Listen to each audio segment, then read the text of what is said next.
Bro அது சாமியா இல்லை makeup போடுற பொம்மையா அப்படின்னு கேட்டிருக்கீங்க. நீங்களாம் வந்து சாமியை சாமியாக மட்டும்தான் கும்பிடுவீங்க. ஆனால் சாமிக்கு பூஜை பண்ணுற நாங்கள் வந்து அப்படி கும்பிட மாட்டோம். ஒரு அபிஷேகம் பண்ணும்போது நம்மளோட வயசான அம்மாவுக்கு நம்ம வந்து குளிக்க வைக்கும்போது எந்த ஒரு தவறான எண்ணமும் நமக்குள்ளே வராது. ஸோ அந்த ஒரு எண்ணத்தில் தான் நாங்கள் வந்து அபிஷேகம் பண்ணும்போது அவளை வந்து எங்களோட அம்மாவாக பார்ப்போம். அதுக்கப்புறம் அவளுக்கு வந்து அலங்காரம் பண்ணும்போது கூட பிறந்த சகோதரியா பார்ப்போம்.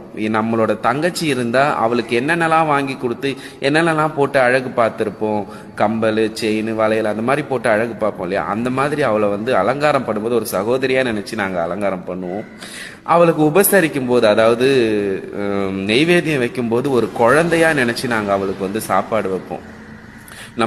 நம்மளோட குழந்தைக்கு நம்ம எவ்வளோ ஒரு அன்பாக வந்து சாப்பாடு ஊட்டுறோமோ அந்த மாதிரி நாங்கள் வந்து சாப்பாடு ஊட்டுவோம். அதுக்கப்புறம் அவளுக்கு எல்லாம் முடிச்சிட்டு